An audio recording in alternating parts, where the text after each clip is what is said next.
é lugar de encontro com Deus. E aí diz que naquele monte, né, Moisés então se colocou para encontrar com Deus. E do monte o Senhor Deus o chamou e lhe disse: diga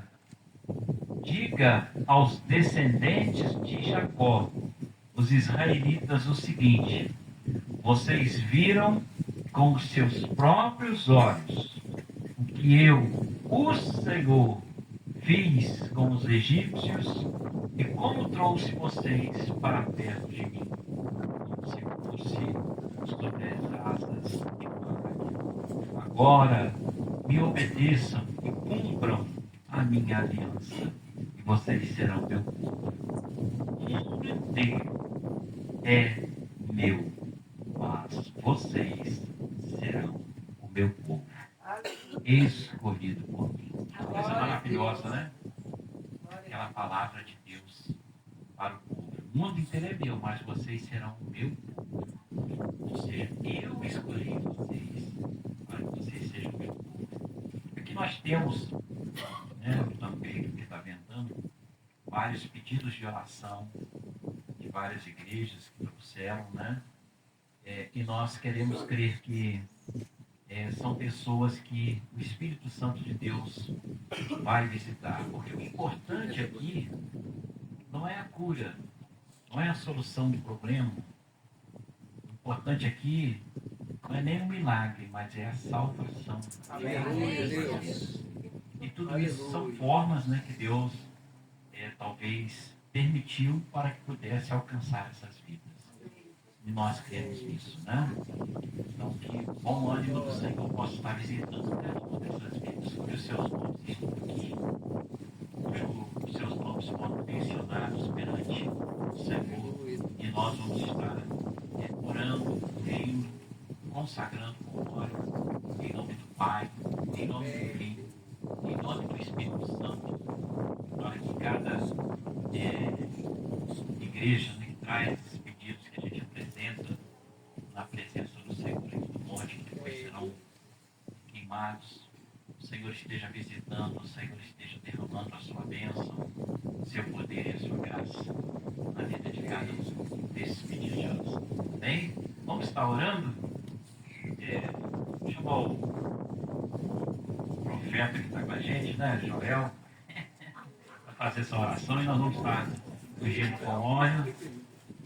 Estava falando para a pastora André que a gente vai ter que comprar uma caixa maior, deixar essa menor só lá para baixo, uma maior grandona para aqui, né? Porque venta muito aí, tem que ter cuidado com esses pedidos.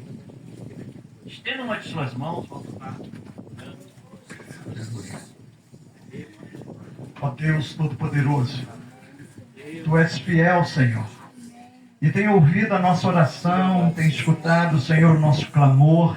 E neste momento, Senhor, nós estamos aqui, Senhor, como homens e mulheres de Deus, ungidos por Ti, Senhor, e nós rogamos a Ti, Senhor, o milagre na vida de cada pessoa, Senhor, que fez esses pedidos, Senhor.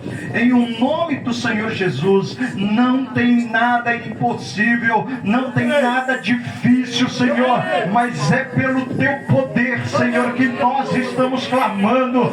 Faça um milagre, Senhor, salva, cura, liberta, faça, Senhor, aquilo, Senhor, que eles estão pedindo, para que eles saibam, Senhor, que nós servimos ao Deus Todo-Poderoso. Ó Pai, nós te rogamos, Pai, faça milagre, Senhor. Ó Deus Todo-Poderoso, abra a porta, Senhor, vai salvando vidas, Senhor Deus. Em um nome do Senhor Jesus, nós estamos confiantes em Ti, Senhor, porque quando oramos, Senhor, assim como o Senhor Jesus falou, o Senhor sempre nos ouve, Pai, Ele sempre nos escuta. E agora, Senhor, responda, Senhor, se é, Pai, uma cura, se é uma libertação, se é portas abertas, Senhor, tudo pode, Senhor. E aqui estão homens e mulheres crendo, Senhor,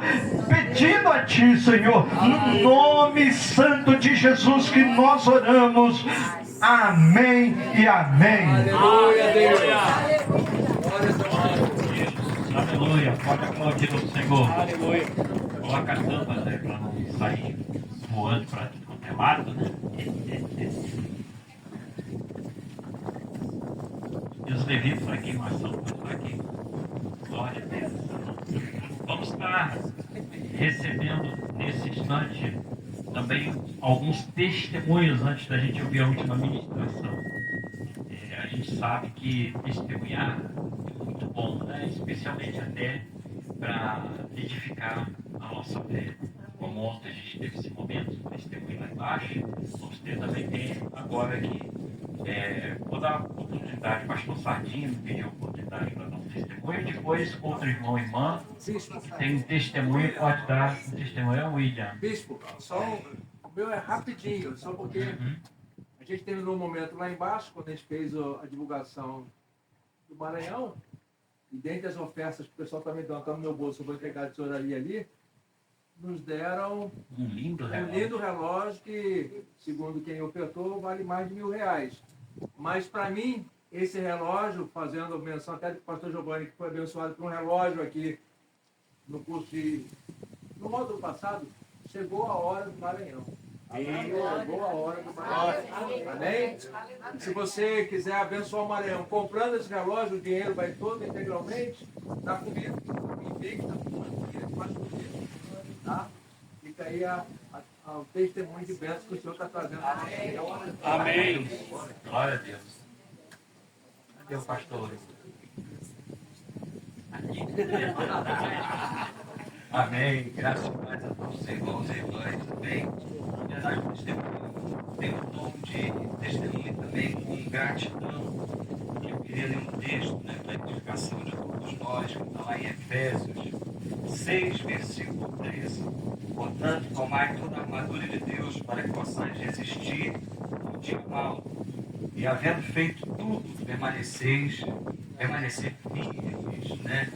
Quero aqui, agradecer a todos os nossos amados irmãos que fazem parte do grupo aí de jejum de oração.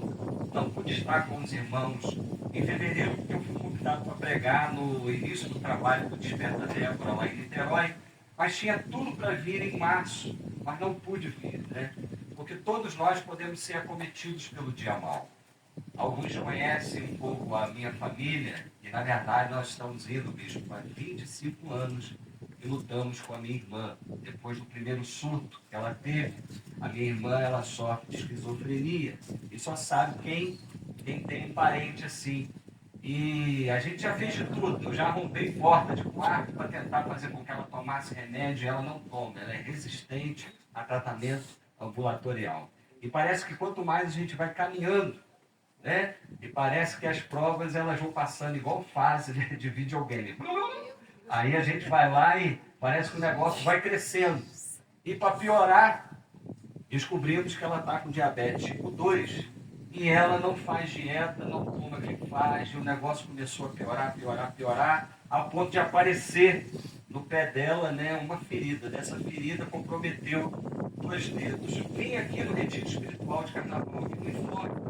Bem, quando eu vou lá dar minha assistência semanal para minha família, quando eu olho o pé merejando água, eu falei assim, Jesus de Nazaré, mãe, como é que a senhora deixou? Ela não deixa fazer tratamento, ela não deixa cuidar. A gente cuidando, mãe, pelo amor de Deus, vamos correr atrás de uma assistência. Nessa eu tentei convencê-lo para ir para o médico, não consegui, liguei para o SAMU foi lá, pegou ela, levou uma porta de entrada. Graças a Deus, eles têm um bom plano de saúde, tanto meu pai, minha mãe, minha irmã, porque meu pai é funcionário aposentado do Banco do Brasil, então a Cassi, ela dá ótima assistência. Então ela entrou no hospital, sendo que esse hospital, a princípio, não a recebeu porque ela tinha doença de base de esquizofrenia. Isso foi meio-dia do dia 27 de fevereiro. E nós estamos lá na luta, eu entrei no grupo de exposição, gente, pelo amor de Deus, entra em clamor aí, ora por mim, o negócio tá difícil aqui, ao ponto do rapaz do SAMU, Deus colocar um enfermeiro do SAMU também, que era formado em direito, apertar a médica e falar assim, você não pode deixar de atender essa jovem, porque ela é incapaz. E aquela luta toda, resumo da situação, graças a Deus, através da oração dos irmãos, naquele mesmo dia, Quer dizer, no mesmo dia não, no dia 28, que é até aniversário dela de fevereiro, nós conseguimos transferi-la para o São Bernardo, lá na Barra da Tijuca. Ou seja, de Niterói, a gente conseguiu uma porta de entrada lá. Ela ficou mais de 20 dias internada. A primeira boa notícia que a gente recebeu que eles tinham debelado a inflamação através de antibiótico. Quando foi o cardiovascular observar a situação, falou, não tem jeito, vai ter que amputar 2 dedos. Eu falei, meu Deus do céu. E a prova só, e aquela luta toda, ficou em CTI. Quando ela saiu do CTI pro quarto, levei meu pai para ficar comigo. Meu pai, no dia seguinte, eu ia até, a minha esposa ia pregar até no chá as mulheres do distrito, né? O trabalho das mulheres do distrito. Eu que tive que pregar, porque naquele dia nós estávamos internando meu pai no hospital Icaraí, ele ficou mais de 20 dias lá. Ou seja, minha irmã na Barra, meu pai no hospital Icaraí, aquela luta toda, eu pedindo oração, e me desdobrando. Graças a Deus, papai teve alta, ela teve alta. Quando ela veio para casa, ela não tomou os antibióticos, não deixava minha mãe fazer curativo. Agora ela está internada lá no São Francisco, na Tijuca, né? Uma luta enorme, mas se eu estou de pé, é porque vocês me têm me sustentado em oração. A igreja do Tribobó tem sustentado minha vida em oração. Gente, e o dia mal ele pode chegar. Essa semana eu estava vendo, porque eu gosto de filme épico, né? Eu tenho lá o DVD duplo, né, do Ben-Hur, então eu estava vendo Ben-Hur, aquela versão de 1959, e vendo aqueles exércitos todos, aquela coraça toda. O interessante é que a coraça ela protege a frente e atrás, mas nós temos pontos vulneráveis, né? E a gente tem que estar sempre com o escudo da fé, pedindo a Deus que Deus nos proteja dos dardos inflamados do maligno. Tem vezes que não nos atinge pessoas lá fora, mas quando atinge um nosso de dentro de casa, isso acaba atingindo a nossa parte vulnerável, né? Mas em nome de Jesus, estou de fé, quero que vocês estejam orando pela minha irmã, pela minha família, porque eu sei que isso tudo a gente vai cantar o hino da vitória logo depois dessa situação, mas é para nós estarmos atentos, revestivos da armadura de Deus, gente. Não é tempo de brincadeira, muitas vezes vem sim dardos inflamados, enfermidades, situações. Temos clamado pela vida da Marta. E nós cremos em nome de Jesus que isso tudo vai passar. Eu posso profetizar com propriedade. Hoje o câncer não existe na minha vida. Então eu tenho autoridade para profetizar e dizer: o câncer não mais faz parte da vida da Marta. Então nós cremos nisso. Mas nós temos que estar revestidos da armadura de Deus. Quero agradecer pela oração de todos e continuo pedindo oração pela minha família em nome de Jesus. Amém?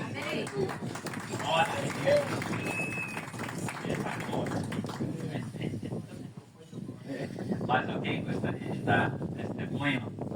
Falar ainda aquilo que Deus tem feito? Não, só queria dizer obrigada pelas orações, porque Luca daqui a pouquinho vai ser o seu neto, viu?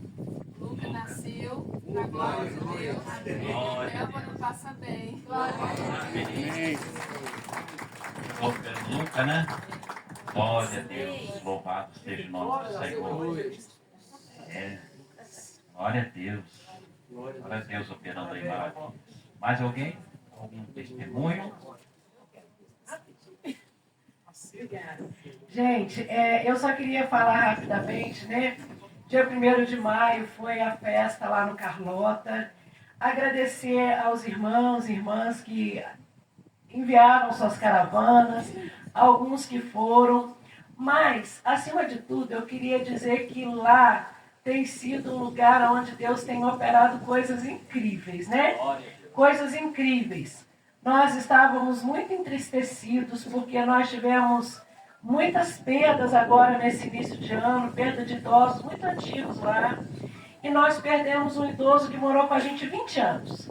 Lúcido, orientado, nos ajudava, era o nosso guarda lá noturno. E ele faleceu agora no finalzinho do mês de abril. Todo mundo muito triste, né? Cabisbaixo pela perda do seu Luiz, uma morte que ninguém esperava. E o dia da festa, quando teve o culto, e terminou o culto com o pessoal dançando. né? O pessoal dançando, os idosos dançando depois do culto, foi a coisa mais linda. E aí uma funcionária nossa que entrou lá agora, que não é evangélica, falou assim, me chamou domingo e falou, pastora, queria contar uma coisa para a senhora. Há muito tempo que eu não conseguia dormir. Eu não durmo, é uma tribulação muito grande à noite. E quando chamou os funcionários lá na frente, que foi feita a oração, eu cheguei em casa, eu dormi como uma criança. E eu tenho dormido, tenho sentido meu coração em paz. Né? Então eu queria só agradecer, porque eu sei que por mais que sejam as dificuldades lá, o jejum dos santos, ele tem nos mantido em pé. Porque eu venho para cá para orar, para me revestir, e o Senhor tem operado, né? Que se aquela vida for alcançada por Cristo, já valeu a pena. Amém, irmãos? É isso que eu queria agradecer. Aleluia. Aleluia. Louvado seja Deus pelo nosso lar metodista, né? Eu estava lá na nossa festa do lar metodista, dizendo, o lar metodista é a única instituição de ação social que nós temos na sétima região. Então é nosso. A gente tem a responsabilidade de cuidar, de orar, de zelar por aquela instituição de ação social, né? Amém. A multiplicação da primeira com a sétima, nós ficamos com aquela instituição sob a responsabilidade. E lá não será, jamais será depois de pessoa idosa. Lá é um lar, um lugar de acolhimento, né? Um lugar de amor, um lugar onde a gente investe em vidas. E eu estava dizendo lá que o ano passado, quando eu fui numa reunião do conselho diretor, eu vi a Sônia Palmeira lá. Ela depois veio a falecer. A Sônia foi uma grande líder, né? Na Igreja Metodista do Brasil e da América Latina, né? De líder de mulheres, pertenceu a vários órgãos, participou de vários concílios. A Sônia chegou a escrever um livro sobre família, aí a gente vê ela lá no lar metodista. E me fez lembrar aquele versículo. Ainda que o teu pai, ainda que a tua mãe te abandone, eu não te abandonarei. É coisa maravilhosa, né? A gente saber que tem uma igreja. Quando a gente ficar velhinho, se ninguém querer a gente vai lugar pra ficar, né? Lá no lar metodista, Carlota Pereira não. Lá pode ser o meu futuro. O seu futuro.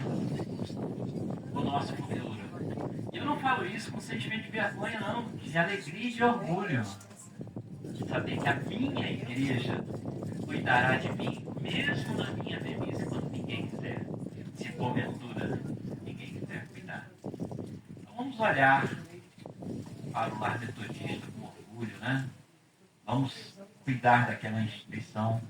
Nós começamos a conversar sobre o projeto de construir uma igreja lá.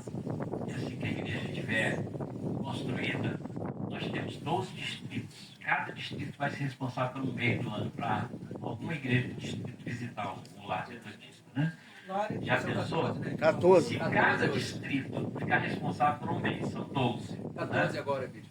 Agora é por causa do Maranhão, né? Não. O desdobramento de São Gonçalo ficou 14. O desdobramento de São Gonçalo é verdade, ficou 14.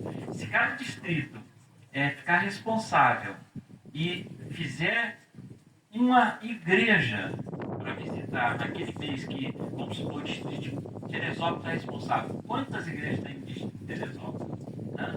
São muitas, 17 igrejas. Olha só, levará 17 anos para o distrito de Teresópolis esgotar a agenda dele. Só o distrito de Teresópolis. 14 distritos que nós temos. Quanto tempo não vai levar, né? De igrejas responsáveis por esse trabalho? Não precisa de todo mundo, não. É uma visita por mês, né? Chegar lá, abraçar o povo,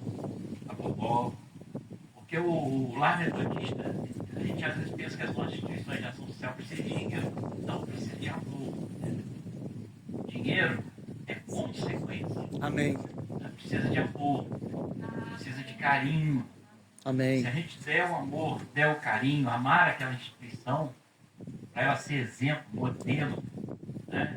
Melhor cama, melhor quarto, melhor piso, tudo do melhor.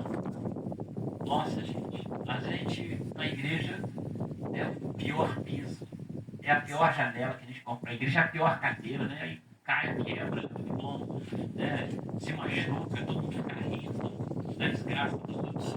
Não, é o melhor. Então, se nós amarmos aquela instituição, nós cremos que nós vamos mudar cada dia mais aquela instituição que já tem sido abençoada, porque tem pessoas que amam aquela instituição. Né? E se nós deixarmos com que o nosso coração seja também contaminado pelo amor de Deus, que causa esse efeito em nós, será uma grande bênção. Né? Então vamos, sim, orar pelo nosso lar metodista, vamos abençoar e vamos conhecer o lar metodista, nossa única instituição de ação no Brasil social. é a única? No Brasil? Metodista? Não é não. Parece que na sexta tem também. Tinha, não sei se ainda tem, né? Não posso assim afirmar com toda a propriedade, mas tinha em Santa Catarina. Tinha um lar metodista que, por sinal, muito luxuoso. Bem melhor que o nosso, por incrível que pareça. Uma coisa assim, muito luxuosa mesmo. Né? É uma segunda opção. Né? A gente tinha também na Gonzaga, né, um lar também metodista. Tinha, né? Hoje não tem mais, né? Lá tinha até para crianças também, né? A gente precisa de zelar e cuidar dessas instituições. Amém. Louvado e glorificado seja o Senhor. Vamos levantar o clamor pelo lar metodista. Senhor, nós te louvamos, nós te glorificamos.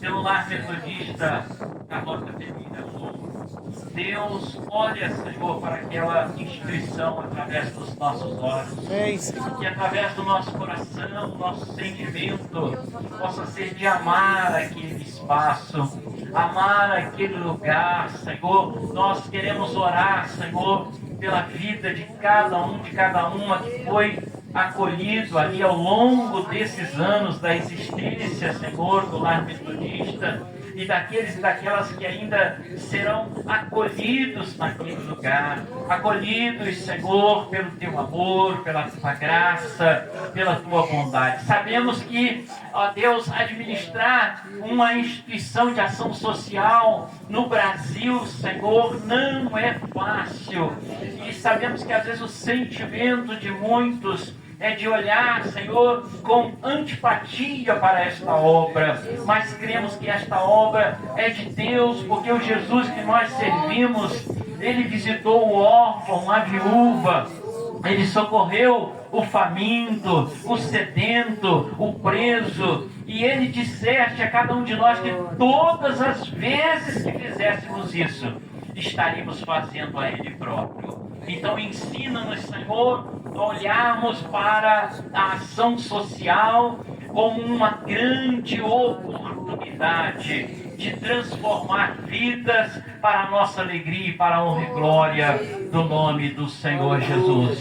Tive a oportunidade, Senhor, de conhecer a Missão Vida, que trabalha com moradores de rua e são acolhidos, são colocados em quartos com ar-condicionado, com tudo do bom, do melhor, aprendendo uma profissão, sendo restaurados, curados, não somente fisicamente, mas espiritualmente. Pai, uma instituição que não recebe nenhum centavo do governo. Quantas vezes o governo não faz e a gente quer receber dele ainda para também fazer. Pai, que nós possamos crer que é o amor do Senhor que tem nos levantado para investir nesta causa, para investir nos nossos dons, talentos, recursos, para que possamos ter, Senhor, Ó Pai, a ação social com algo melhor que temos para investir nestas vidas. Oh, Deus. Então abençoa, Senhor, o Lar Metodista Carlota Pereira Louro. Abençoa cada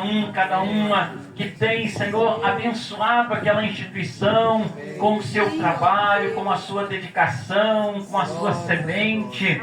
E traz à existência, Senhor, esse projeto também de termos ali um espaço, Senhor, de culto, tanto para alcançarmos aquela comunidade, dizendo que Jesus Cristo é o Senhor e Salvador, para a glória de Deus, como também a vida de cada interno, de cada interna, nas suas devocionais, no seu louvor, na sua adoração e no seu culto ao Senhor. Nós oramos agradecidos, Senhor, porque sabemos que aquela obra é de Deus e que em nome de Jesus ela continue a cada dia a semear o teu grande amor em nome de Jesus. É que nós abençoamos o Lar Metodista, a vida da pastora Cida, que é a atual diretora, de cada irmão e irmã que faz parte do conselho diretor, de cada funcionário, funcionária.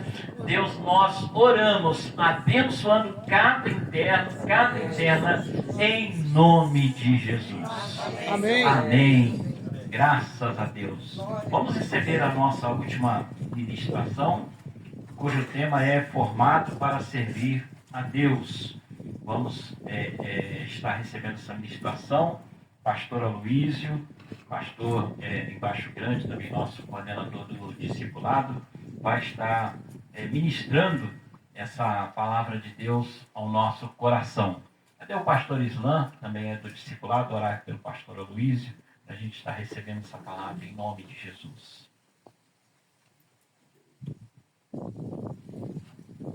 Soberano Deus, eterno Pai de amor, queremos colocar nas tuas mãos agora a vida do pastor Aloísio, que foi responsável, está sendo responsável para entregar a última chave desse dia.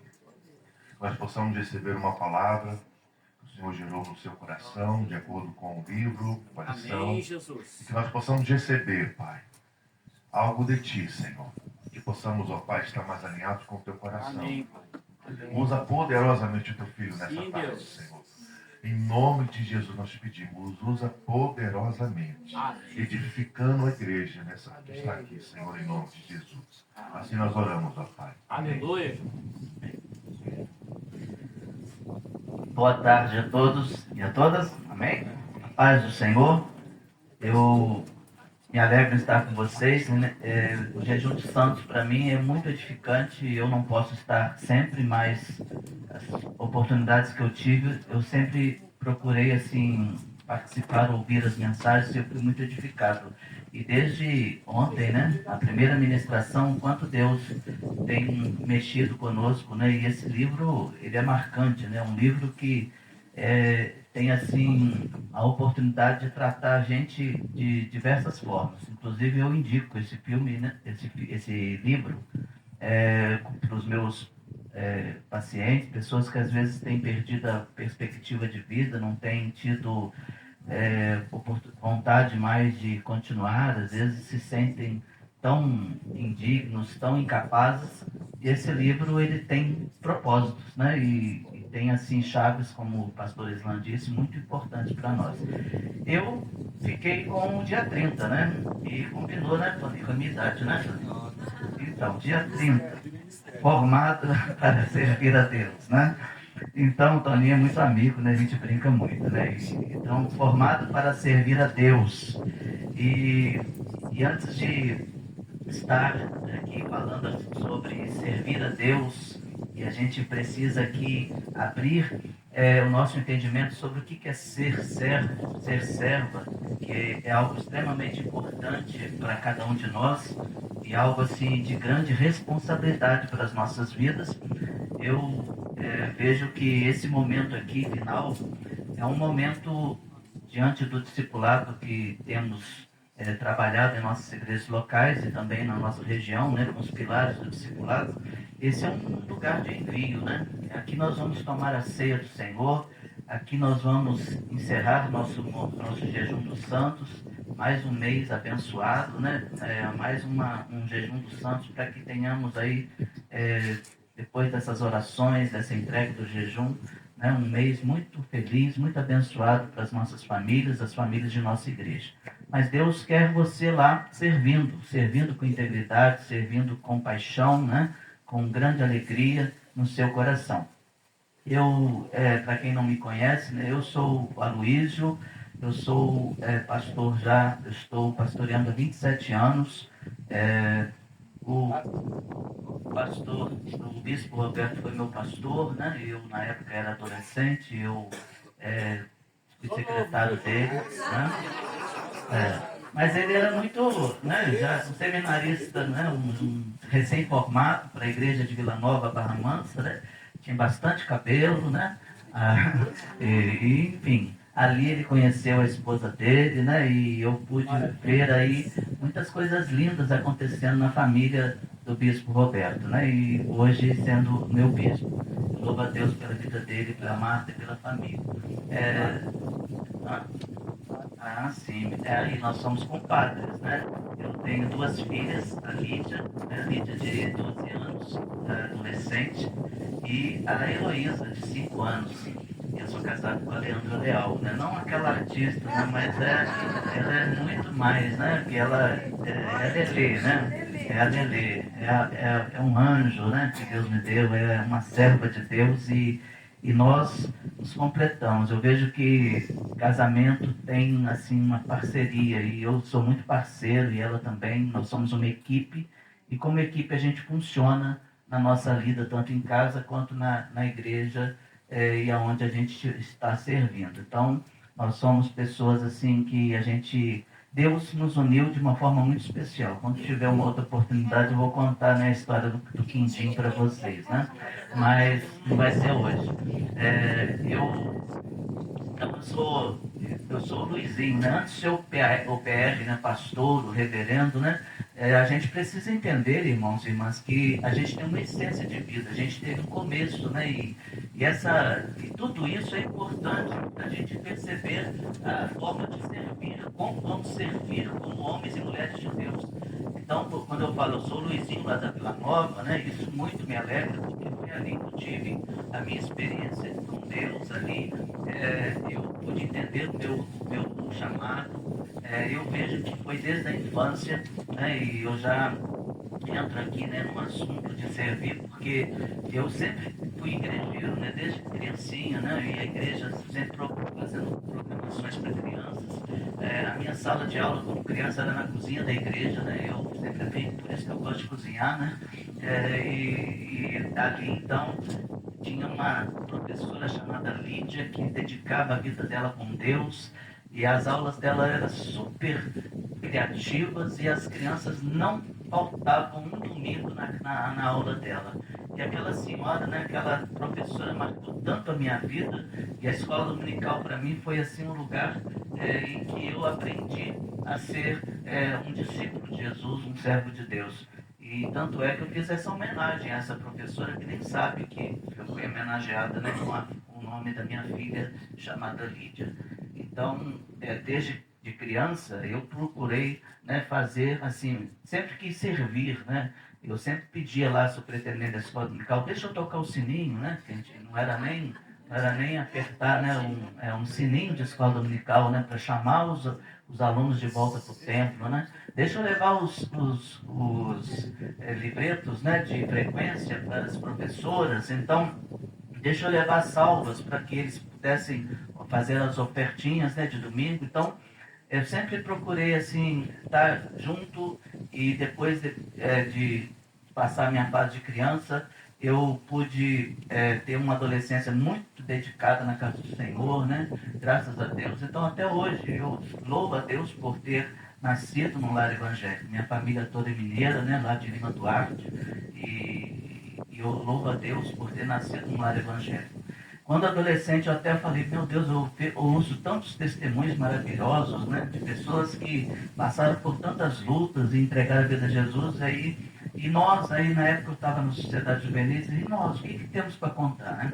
Aí o conselheiro nosso na época falou, vocês têm um grande testemunho, vocês nasceram no lar evangélico, né? E vocês podem desfrutar, né, de algo que muitos não tiveram, de ter os pais, né, avós, que se dedicaram e procuraram fazer o melhor por vocês.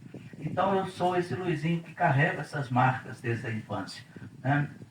E eu, quando tinha 6 anos de lá para 6 anos de idade, eu como cantava nos conjuntos de criança da igreja, eu chegava em casa, eu ficava querendo cantar também, né? E eu não sei se você, na sua infância, você gostava de ficar deitado na cama da sua mãe, né? Do seu pai. Eu era muito de ficar lá na cama dos meus pais, né? E pegava o inário velhinho da minha mãe e ficava cantando, né? E ali, então, eu sempre ficava ali lembrando dos hinos. Hoje a gente não canta muitos hinos de inário, né? Mas eu acho que ali uns 200 e poucos eu sei de hino, né? Mas eu ficava ali e quando chegava num hino, que é um hino de número 180, eu parava algumas vezes ali naquele hino e cantava várias vezes aquele hino. E os meus familiares ficavam rindo de mim, né? E eu não entendia por quê. Até um dia que a mãe, porque na hora que fala jubilosos, você vê jubilosos no céu, vamos entrar lá. Aí eles riam comigo, eu falava, então é isso, para dos jubilosos, né? Mas eu acho interessante, quando eu estava estudando, né, essa ministração desse último momento nosso aqui do jejum, eu lembrei disso, porque essa letra desse hino, eu nem imaginava, né? A gente canta, não presta muita atenção nas letras, né, dos cânticos, mas assim, se você for perceber a letra deste cântico, é um cântico de consagração, de entrega. E eu vejo que Deus ali naquele momento, ele levou a sério o que eu estava cantando, né? E eu cantava várias vezes mesmo. Tanto é que é o meu hino preferido do Inário, né? E a letra desse hino, ele fala, quero ser um vaso de bênção, né? Sim, um vaso escolhido por Deus, para as novas levar os perdidos, boas novas que vêm lá dos céus. Faze-me vaso de bênção, Senhor, vaso que leve a mensagem de amor. Eis-me submisso ao teu serviço, eu me consagro, bendito Senhor. Quero ser um vaso de bênção para todos os dias fazer, os culpados que vivem nas trevas, o perdão de Jesus conhecer. Quero ser um vaso de bênção, sim, um vaso de bênção sem par, anunciando que os crentes em Cristo, jubilosos, no céu hão de entrar. Eu cantava isso e Deus levou a sério, graças a Deus, né? Deus, ele confiou essa tarefa também a mim e a você para servir na obra dele. E servir deve ser encarado para nós como algo de grande importância, mas também, como eu disse, de grande responsabilidade. Eu, na época que eu fui fazer teologia, básico de teologia, né, na época em Barra eu fui para São Paulo em 1996, mas antes disso eu era superintendente da escola dominical. Eu falei, eu vou fazer seminário básico de teologia para eu melhorar na Bíblia, para poder saber como lidar melhor com o ensino da igreja. E aí eu fui percebendo um âmbito maior, porque eles já me chamavam de pastorzinho na igreja, embora eu não gostava. Mas ali, então, eu pude, no seminário, perceber que havia uma amplitude de chamado para mim, né? E as pessoas já falavam, eu não dava muito ouvido. Mas depois que eu estudei e fui para São Paulo, uma coisa muito interessante, a gente ainda fica com dúvida, né? Será mesmo que o Senhor me chamou para esse objetivo? Eu digo a vocês, né, e já disse isso para alguns alunos, né, que o lugar que confirmou mesmo o meu chamado foi quando eu já era pastor, né, no campo missionário em Santa Cruz da Serra, em Parque Paulista. Ali foi o lugar em que eu cuidava de 2 comunidades, né? E ali eu percebi que realmente eu tinha um chamado pastoral e eu já estava na lida pastoral já, né? Eu fui pastor em Tremembé, São Paulo, né? E tem uma história aí muito linda de lugares que Deus me levou. Então eu digo que a gente precisa entender que tudo que a gente absorve na vida, né? Desde a infância até agora, tudo que você teve a oportunidade de aprender, né? De se habilitar, tudo isso não é por acaso. Deus te colocou em lugares hoje cujas habilidades que você tem são muito importantes para que você realize a obra que Ele colocou em suas mãos. Então, nada é desperdiçado no reino de Deus. Nada. Então, para eu falar sobre ser servo, né, sobre esse dia 30, né, que tem a ver moldado para servir a Deus, inclusive a gente está aí, né, com Câmara Regional do Discipulado. Hoje vai ter reunião, no tempo que falei com o pastor César, né, a gente vai precisar de uma sala ali. Obrigado. Então, a gente vai estar trabalhando aí a Conferência Regional de Discipulado, cujo tema é maturidade, né? Então, eu peço a vocês, dê atenção, tudo que está sendo preparado com muito carinho, com muito capricho, né? Então, se a gente conseguir levar aí 20 pessoas de cada distrito, a gente vai ter lá na Catedral de Petrópolis 280 pessoas. E aí vocês vão ver que a gente vai trabalhar um tema extremamente importante para nós que queremos ser servos e servas dedicados ao Senhor. Eu acredito que a Câmara Regional votou no tema muito propício, né? O que ganhou foi esse tema, maturidade, que tem é muito propício para o que a igreja hoje precisa, onde você pastoreia. A imaturidade tem sido muito grande. E ser um discípulo implica em vivenciar uma cultura do discipulado em nosso coração.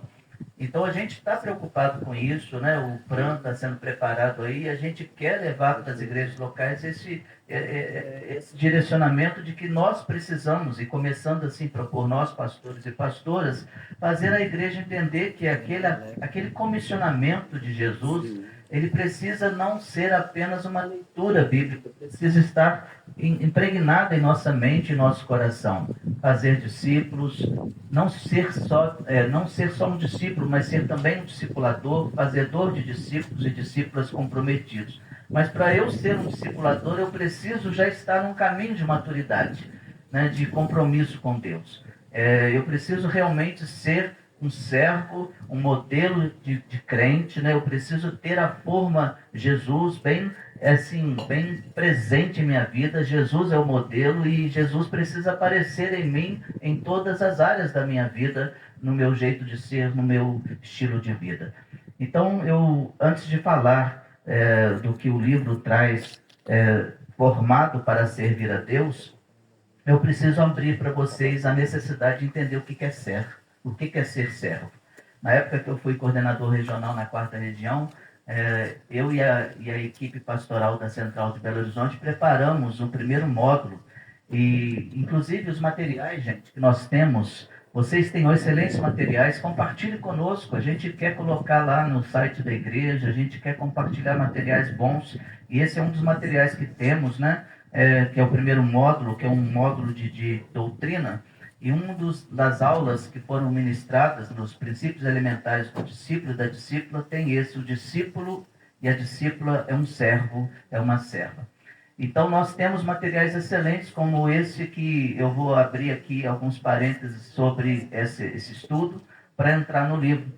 Além do mais, também tem, eu já compartilhei com o bispo isso, né? Na época que eu fui pastor lá junto com ele era o titular da Igreja Central, e nós fizemos esse trabalho dos 40 dias com propósito, que é um evento na igreja, né? E nós, então, tivemos ali as células modelo, e cada célula batalhando ali, reunindo-se, e a igreja sendo preparada para assumir esses propósitos de Deus. Então, nós tivemos ali as células que se formaram, estudando depois os 40 roteiros, né? E quem tiver interesse, né? Alguns às vezes me procuram pedindo material, eu estou disponível para passar para vocês. Nós temos os 40 roteiros desse livro, preparados com cântico, com quebra-gelo e tudo, né? Então, quem tiver interesse, depois me procure em particular, e as células da minha igreja têm estudado, né? Aliás, não é um estudo, né? É um compartilhamento através desses roteiros que foram preparados. Mas então eu pergunto, você é um servo e uma serva de Deus? Antes de chegar naquele assunto do livro, eu preciso dizer para você que ser servo é ser, no hebraico, um escravo, mas não um escravo no sentido do que há de entendimento, por exemplo, em nosso Brasil, né? Em nosso país, onde teve escravidão. mas no sentido bíblico era um título de grande importância, um título honorífico, né, de um funcionário que tinha uma alta responsabilidade de estar próximo do monarca. Então, ser servo é quem presta serviço a outrem. E, no caso da palavra de Deus no Antigo Testamento, era algo de alta patente.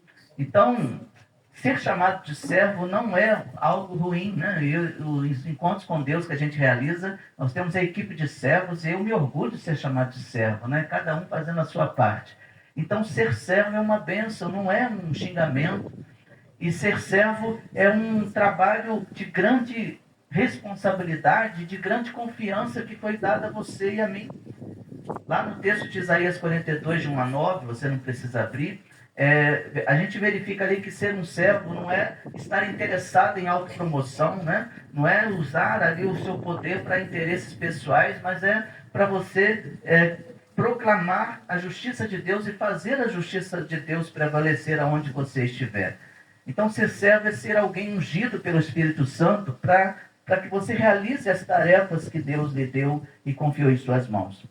Só que o profeta Isaías traz um perfil de servo. O servo e a serva precisam ser ungidos pelo Espírito Santo. Precisa agradar ao Senhor por ser ele ali um mensageiro de justiça, ser ali um porta-voz de Deus. Então, a igreja cristã vê em Jesus o cumprimento deste perfil. E nós, no discipulado, Jesus é o nosso modelo. Então a gente aprende com ele como servo sofredor, né? E a tarefa do servo é ministrar as necessidades humanas. A tarefa do servo é trabalhar ali no sentido de libertar o povo para honrar a Deus, para glorificar a Deus. Só que o servo do Senhor não pode cuidar dos seus interesses pessoais, primeiramente. Não tem grupos privilegiados a quem o Senhor colocar no seu caminho para você servir, você deve servir com dedicação. Como lema da Sociedade de Mulheres, né? Viver para servir. Então, o servo do Senhor, a serva do Senhor está disposta a trabalhar em benefício do povo e pode ser, às vezes, insultado, pode ser ultrajado, pode passar dificuldades, tristezas, mas ali está o servo e a serva do Senhor na sua fidelidade, na sua perseverança, na sua missão. Isaías lembrou que o retrato mais fiel do povo escolhido seria de um servo nas mãos do Senhor. Você quer saber qual é o retrato mais fiel aos olhos de Deus sobre o que Deus espera de nós? É ser um servo nas mãos do Senhor para proclamar a justiça dele. Então, o ministério público de Jesus, ele tomou esse modelo de figura de servo. E quando Isaías proclamou isso, né, Jesus, ele citou isso no início do seu ministério. Ele citou o texto de Isaías. E ele fez questão de ali proclamar através do comportamento dele, da lida dele, da vida dele, que ele seria um exemplo de servo, disposto a viver, disposto a trabalhar, a morrer em benefício dos outros. Então, seus discípulos não foram chamados para ocupar cargos, poderes temporais, não foram chamados ali para mandar, mas eles seriam chamados para prestar serviço em nome de Deus a todos. E eles precisariam aprender com Jesus, que foi ali o modelo de servo para eles. Então, no Novo Testamento também a palavra servo tem a ver com doulos e tem a ver com escravos. Mas aí, olha que interessante. Em Gálatas 5:1 diz que nós somos livres, né? E nós somos escravos. Mas como entender isso? Livres, porém escravos. Nós somos livres, porém presos. Mas porque a gente entende que eu aproveito aqui para dizer que o apóstolo Paulo, ele foi muito feliz no direcionamento, né? Porque ele disse que ele morreu para si mesmo, para viver para Deus. Então o Novo Testamento ele questiona essa liberdade, né? E pregando que a pior escravidão existente é aquela que aprisiona o homem ao pecado. Mas que o sentido de liberdade é justamente essa saída de uma condição de servidão opressora para uma condição de serviço libertador. Então nós servos e servas, nós prestamos um serviço, nós servimos no sentido livres, porque Jesus nos fez livres para fazer outras pessoas livres da condenação do inferno, para livres do pecado, livres da maldição, e o Senhor colocou cada um de nós como essas portas de Deus para abrir essas portas às pessoas que não têm visto nenhuma porta aberta, nenhum objetivo. Então eu quero dizer para você que pensar que se pode ser crente sem ser servo é muito estranho. Né? Por quê? Porque sermos crentes em Jesus Cristo, sermos homens e mulheres de Deus, implica em nós sermos realmente esses modelos de Cristo nessa terra. E aí evidenciar o amor ao próximo, né? Através dos gestos, através das palavras, através das ações. Então, meus queridos irmãos e irmãs, que bênção é poder você ser chamado de servo e de serva. Que bênção é poder você dizer, eu sou servo do Senhor. Né?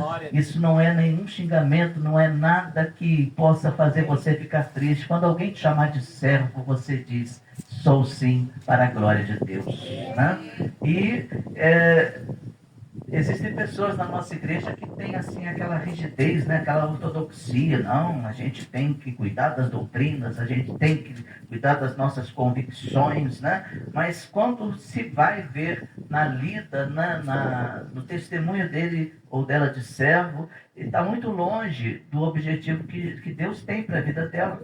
Porque servir nos coloca na primazia dos olhos de Deus. Olha que legal.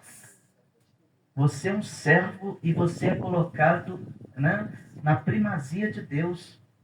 Você é colocado como aquela primeira, né, em que Deus conta, porque Ele tem orgulho de ter você do lado dele. O servo é alta patente. Então nós estamos aqui com as altas patentes de Deus. Né? Louvado seja o nome de Jesus por isso. Mas nós devemos servir evidenciando o amor ao próximo. Não na nossa rigidez de querer fazer a força, o sentido que cabe a nós fazermos. Né? Não vamos mudar o outro à força, mas nós vamos mudar o outro juntos. E nós vamos também ser mudados, sermos melhorados, né? Amadurecidos ao longo da nossa tarefa de servir. Servir nos coloca na primazia de Deus, servir com amor, servir com fervor, isso vale muito a pena. Então aqui o livro, né, do dia 30, brincando com vocês da minha idade, mas não é essa a idade, né? Eu já tenho 52 anos, e o texto de abertura desse capítulo, né, nessa área que agora entramos, né, que é a área do ministério. Nós vimos aí, ao longo dos estudos ministrados no Jejum dos Santos, várias partes importantes. Né? Nós temos aqui, vocês viram sobre adoração, sobre comunhão, sobre discipulado. Agora a gente está entrando na área do ministério. Qual é o propósito de Deus relacionado aos ministérios, né? Aos serviços, à área de serviço? Então a gente precisa amadurecer diante disso e se aprofundar diante desse tema. E o texto proposto nesse dia 30, formado para servir a Deus, é Jó, capítulo 10, verso 8, que diz: foram as tuas mãos que me formaram e me fizeram. E Isaías 43, 21, o povo que formei para mim proclamará o meu louvor. E aí eu digo para você que nós fomos formados para servir a Deus. Deus formou cada um de nós de uma maneira muito especial. Nada é desprezível, nada é desprezado. Irmãos, às vezes eu pergunto, né? Tem hora que a gente se chateia com aquele mosquitinho chamado pernilongo, né? Inclusive muitos morreram por causa da dengue, né? Barata, isso é uma coisa nojenta, né? Mal cheirosa é barata. Aí eu fico pensando, mas por que Deus que criou a barata? Né? Por que criou o pernilongo? Né? A gente fica querendo saber certos bichinhos estranhos, né? Por que isso? Por que aquilo? Nada é descartado no reino de Deus. Se está aí, tem um sentido. Talvez não foi descoberto. Né? Talvez não. E olha que tem muitas coisas aí que Deus deu. E Deus deu tudo, aliás, que a gente precisa para a descoberta, inclusive, da cura de muitas doenças. Né? E que Deus possa usar os nossos cientistas para trazer a nós a luz, né, destas coisas preciosas que Deus já nos deixou aí no planeta Terra. Então, cada um tem um papel especial a desempenhar conforme foi moldado por Deus. Tudo tem um sentido. Nada é desprezível. Quem sou eu para dizer, ai, não gostei dessa criação de Deus, né? Não gostei da barata, não gostei desse bicho, né? Mas fazer o que, né? Tá aí. Tem sentido. E a cobra, né? Meu Deus, né? Eu já, na região lá onde meu pai tem um sítio, né? Meu pai já é falecido, tem muita cascavel, né? E teve uma vez que eu, à noite, indo para casa de uma outra pessoa, porque no sítio do meu pai não tinha televisão, aí juntou um grupo e foram para outro sítio. A gente deparou com 2 cobras cascavéis. Eu falei, não vou lá não, deixa a televisão de lado. Mas pra que bicho chato essa cobra, né? E é um bicho perigoso, né? Mas tem um sentido. E aí, tudo tem um sentido, nada é descartado. Inclusive, quem aprende aí, né, da área da botânica, sabe que existe um ecossistema, né? Então, um precisa do outro. E isso faz indicar também o que a igreja do Senhor precisa viver em maturidade. Eu preciso de você e você também precisa de mim, né? E que bênção a gente poder contar uns com os outros. Eu não posso fazer tudo. A Câmara Regional de Discipulado não pode fazer tudo. Então tem as outras secretarias. Na igreja local tem tanta coisa boa para se fazer, mas eu não posso, o pastor não pode assumir tudo. Por isso, essa dinâmica dos ministérios, das sociedades, né, é muito importante para que o trabalho saia com mais exatidão, com mais capricho. Então, falar da criação é falar de sentido. Cada um de nós fomos concebidos, fomos formados com exclusividade. Deus pensou detalhes. Nunca abra a boca para dizer, eu não presto para nada. Talvez você tenha dito isso algum dia. Eu não presto para nada, eu não sei fazer nada. Né? Quantas vezes na igreja local você já deparou com alguém que disse isso? Eu não sei fazer nada. Não sabe? A gente tem muitas habilidades, já está comprovado que você tem mais habilidades que você, tantas habilidades que você nem sabe, mas Deus sabe. E quando Deus te direciona para algum lugar é porque você é capaz, é porque você é competente para realizar aquele objetivo.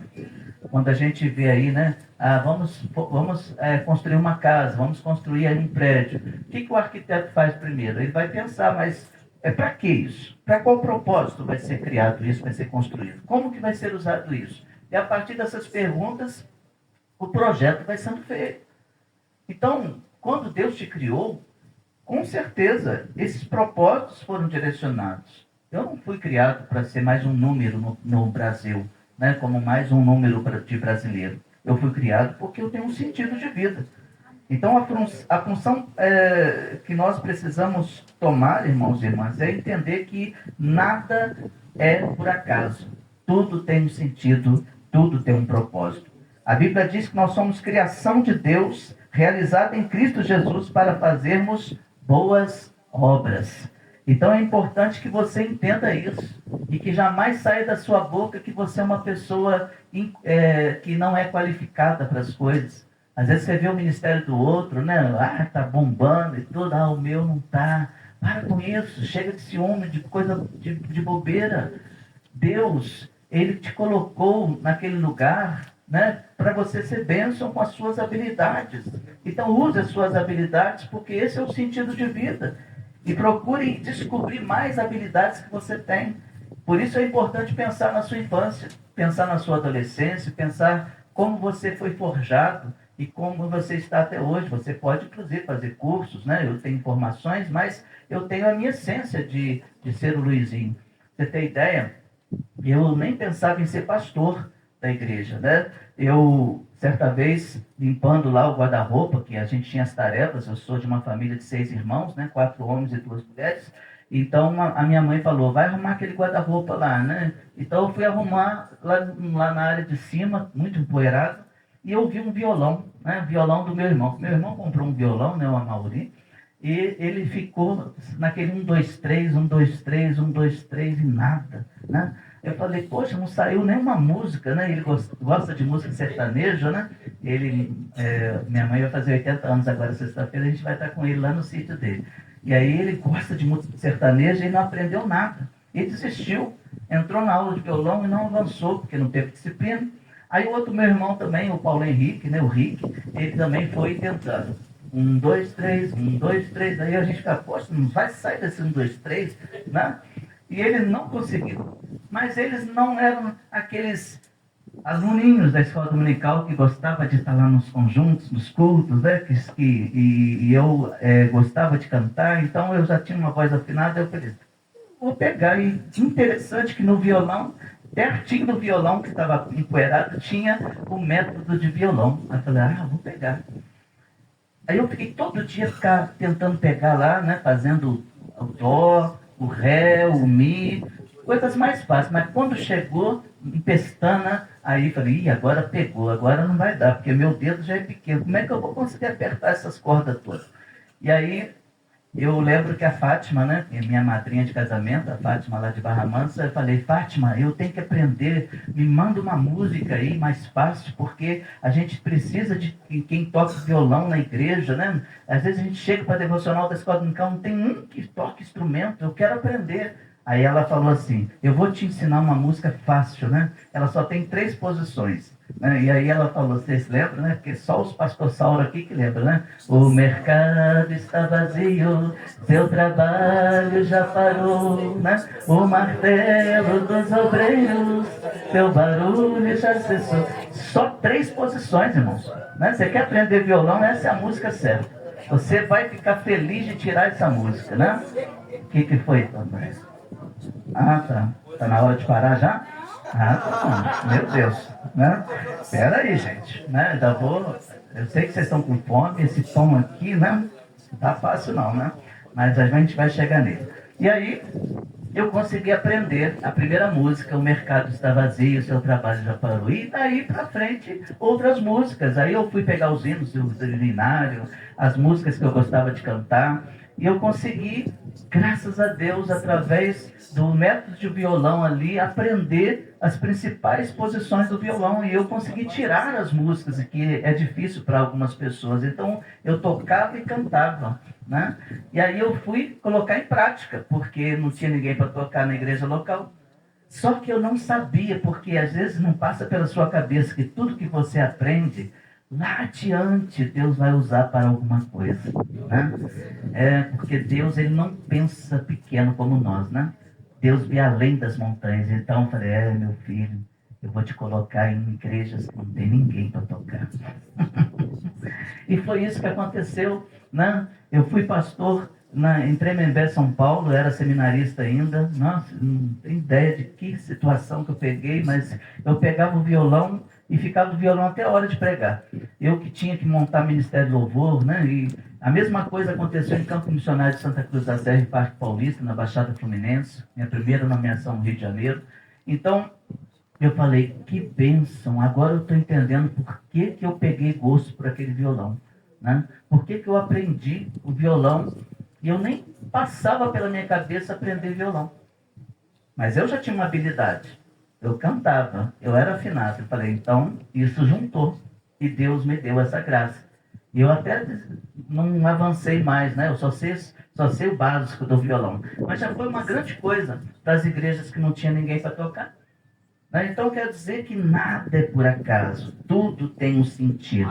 O Senhor aproveita cada detalhe da sua vida. O Senhor é que coloca os dons. Se você possuísse todos os dons, você não teria necessidade de ninguém. Então fique em paz, porque os dons que você tem vai ajudar muito. Mas se você não tem, não faz beicinho não, porque o outro da tua igreja tem. E você vai poder, junto com ele, fazer um ministério excelente. A mesma coisa tem a ver com casamento, né? A gente se vê numa sinergia, eu e minha esposa, cada um fazendo a sua parte, a gente consegue mais resultados. Da mesma forma, na igreja local, por que tem os ministérios da sociedade? Se a gente trabalhar todo mundo individualmente, sozinhos, a gente não consegue nada. Mesma coisa, a área regional, se um ficar atirando para um lado, outro atirando para o outro, a gente não consegue nada. A gente precisa ter um alvo em comum e lutar juntos pelos objetivos que Deus coloca em nossos corações. Então, seus dons espirituais não foram concedidos para o seu benefício. Lembra-se disso. Tudo que Deus te deu, antes de ser seu, é de Deus. Pense numa grande responsabilidade. Os dons, o meu dom, né? Eu tenho, aí tem gente que imatura e fala assim, eu tenho 10 dons, você só tem 7, ganhei de você. Né? Não estou aqui competindo com ninguém. Quantos dons, quantas habilidades você tem, quanto eu tenho. implica em saber se esses dons estão sendo colocados no lugar certo. Então a Bíblia diz, um dom espiritual é dado a cada um de nós como meio de ajudarmos toda a igreja. Então quando usamos os nossos dons em conjunto, todos somos beneficiados. Que tal a gente ser mais parceiro na missão?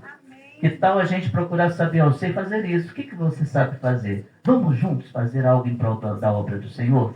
Né? E assim a gente consegue realizar grandes feitos, porque cada um ajudou e então a obra saiu para a glória do Senhor.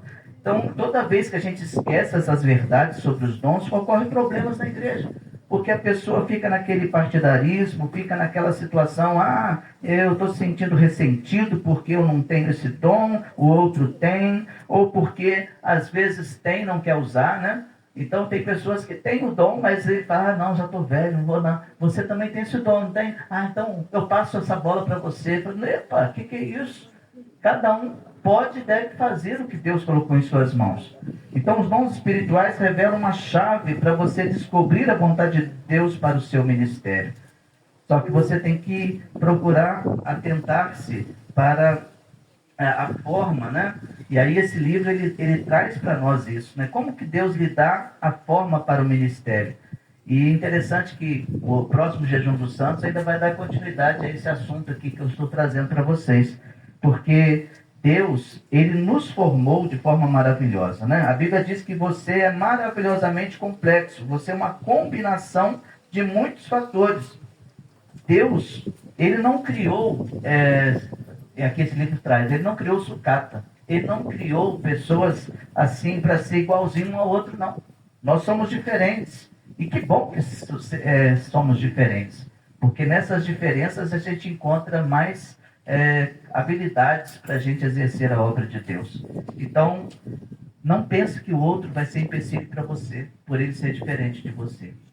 Caminhe com ele, você vai ver que as diferenças vão se unir e vocês vão conseguir realizar coisas bem melhores para o Senhor, né? E esse capítulo desse livro ele traz 5 fatores que identificam a vontade de Deus. Ele fala sobre a formação espiritual, ele fala sobre as opções do coração, os recursos pessoais, o nosso modo de ser e as nossas áreas de experiência. E esse capítulo ele fala desses 2 primeiros, a formação espiritual e as opções do coração. E aí esclarecendo, né, a questão da nossa forma espiritual, nossa formação espiritual. Deus dá a cada um de nós dons espirituais para ser usados no ministério.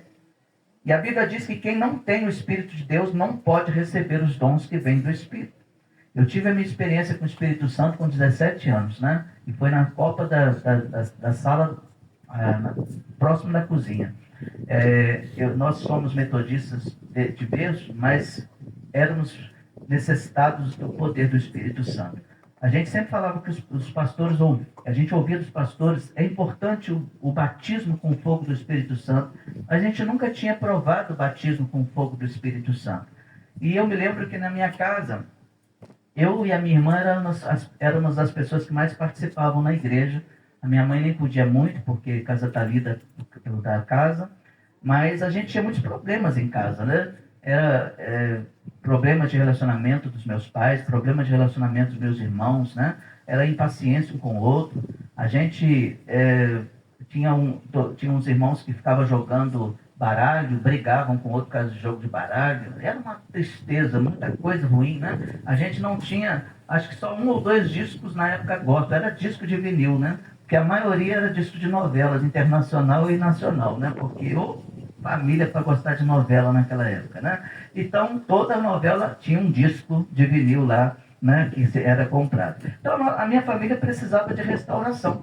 Até um dia que a minha irmã, ela foi contar uma novidade, porque ela tinha colocado no coração dela que ela queria ser batizada com o fogo do Espírito Santo, a Ana Maria.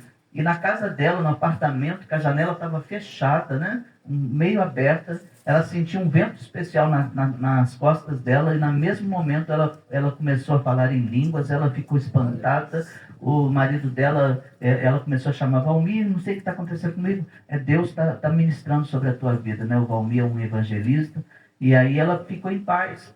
E ela foi tão marcada pelo poder de Deus que ela foi na minha casa. Na época eu fazia o curso técnico em Química, né? Eu ia seguir engenharia química, eu ia para a área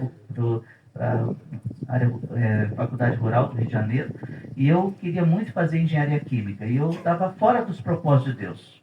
Eu não imaginava, que eu fiz o curso técnico em química, e naquele dia, Deus mudou muita coisa na minha mente a partir da minha experiência com Deus, porque naquele momento que, como bons mineiros, têm tomado um café da tarde, ela foi tomar o café da tarde junto conosco. Ela já era casada, né? E eu estava me preparando para ir para o curso, quando ela contou a experiência dela. E quando ela estava lendo o Evangelho de João, no capítulo 1, né? No princípio era o Verbo, e o Verbo estava com Deus, e o Verbo era Deus. E quando chegou naquela parte, mas a todos quantos o receberam foram chamados filhos de Deus. Nessa hora ela foi batizada com o Espírito Santo. E quando ela leu aquele texto lá em casa, estava lá meu pai, meus irmãos, né? E todas aquelas situações difíceis em casa, truncadas. E ela começou a falar em línguas. E a gente foi espantado, porque a gente não via isso na igreja metodista, né? Muito não, né? Era mais nas igrejas pentecostais na época, né? Aí ela falou em línguas, todo mundo ficou abismado, mas uma alegria que eu nunca tinha visto, aquela alegria na vida da minha irmã. E todo mundo ficou perto dela ali, querendo entender o que estava acontecendo. E ela começou a ser usada por Deus para tocar a mão na cabeça de cada um de nós.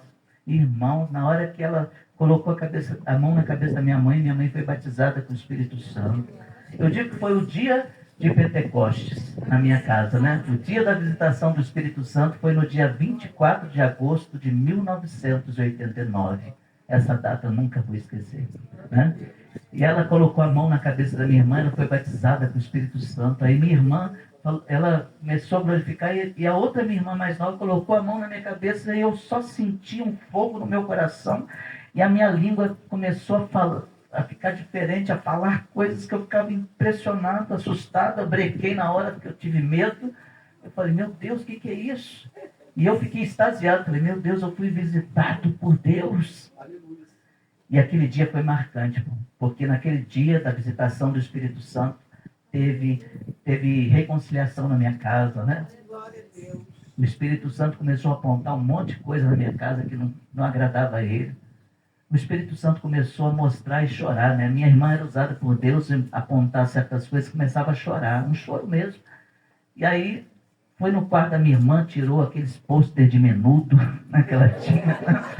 Foi, né? Ela mesma, hein? Você diz, né? Eu falei, meu Deus, né? Aí, foi lá na sala, apontou chorando pelos discos de novela, baralho, toda essa parafernália, foi juntando e fazendo uma fogueira depois, né? E detalhe, ainda na época, né, você vê 4 irmãos, né? Os meus irmãos jovens já, a minha irmã entrou no quarto dos meus irmãos, falei, ih, vai dar ruim, né? Aí apontou pro colchão, porque debaixo do colchão do meu irmão tinha revistas pornográficas, né? Você vê que o Espírito Santo queria fazer uma limpa lá em casa, né? E a partir dali, então, a minha casa nunca mais foi a mesma, porque o Espírito Santo de Deus tratou, restaurou. Mas onde eu quero chegar com você? O quanto é importante o Espírito Santo na nossa vida. Com 17 anos, eu fui batizado com o fogo do Espírito Santo. Mudou a minha maneira de pensar sobre o meu futuro, né? Eu lembro quando eu falei com meu pai, né? Pai, eu quero ser pastor.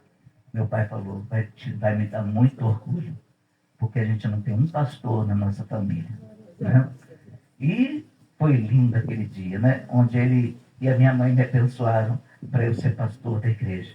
Então, irmãos, só que nessa formação espiritual tem que ter unção. A unção é importante. Se você possuir todos os dons, se você tem os dons, mas você deixa de lado a tua busca, a tua simplicidade, a tua humildade, você não vai conseguir exercer os dons que o Espírito Santo te dá. E é dele, não é seu, viu? Não fica falando, os meus dons são esses, né? Seus dons espirituais não foram concedidos para o seu benefício. É de Deus. É igual o filho. Meu filho, antes de ser seu, é de Deus. Porque eles são herança do Senhor. Então, Deus te deu uma herança também, que são as suas habilidades. A Bíblia diz, um dom espiritual é dado a cada um de nós como meio de ajudarmos toda a igreja. 1 Coríntios 12, verso 7. Então, toda vez que a gente esquece isso, a gente se prejudica. Porque os dons espirituais revelam para nós, né, a chave que nos permite a descobrir a vontade de Deus. Talvez você está aqui hoje nesse monte e ainda até hoje você não está sabendo direito por que você está aqui, qual é o sentido, por que Deus te chamou, para que área, para que ministério. Então a Bíblia usa o termo coração, né, para descrever o conjunto de desejos, esperanças, interesses. Como eu falei para vocês, nada é desperdiçado. Avalie isso na sua vida. Avalie-se lá desde pequeno. Quando você cantava aquele hino, como eu cantava, né, quero ser um vaso de bênção, nem imaginava. Se eu imaginasse que Deus levaria a sério, eu nem cantaria. Né? Porque todos nós sabemos como foi difícil chegar até aqui. Né? Porque se eu soubesse os lugares que eu seria nomeado, eu diria não rapidinho. Primeiro, quando eu fui seminarista, quando eu me formei em São Paulo, qual que era a nossa grande preocupação, né? Desculpa aí, Toninho, falar de você nesse momento, né? Mas a gente trabalhou junto em Tremembé e falei, ai meu Deus, não deixe o bispo me nomear para a Baixada Fluminense, não. Porque a gente tinha uma visão deturpada da Baixada Fluminense, porque lá no Sul Fluminense ele só recebia as rajadas da mídia de que tinha tido chacina no lugar tal e outras coisas mais. Eu falei, meu Deus, não deixa eu ser pastor lá não, pelo amor de Deus. E quando eu saí da São Paulo, eu falei, agora vamos voltar para o Rio, né? Bispo Paulo Lopes, não tem misericórdia, me nomeia para um lugar mais adequado. Né? E aí eu estava lá no Catete, naquele dia ele falou, aquilo ali está um medo, né? Você fica assim um pouco arrepiado, né? Aloysio Vera Neto, campo missionário de Santa Cruz da Serra e Parque Paulista. Meu Deus, onde fica isso? Eu não sabia. Aí eu fiz assim, né, com muito temor, né? Bispo Paulo, onde é? Aí ele falou, fica na Baixada Fluminense.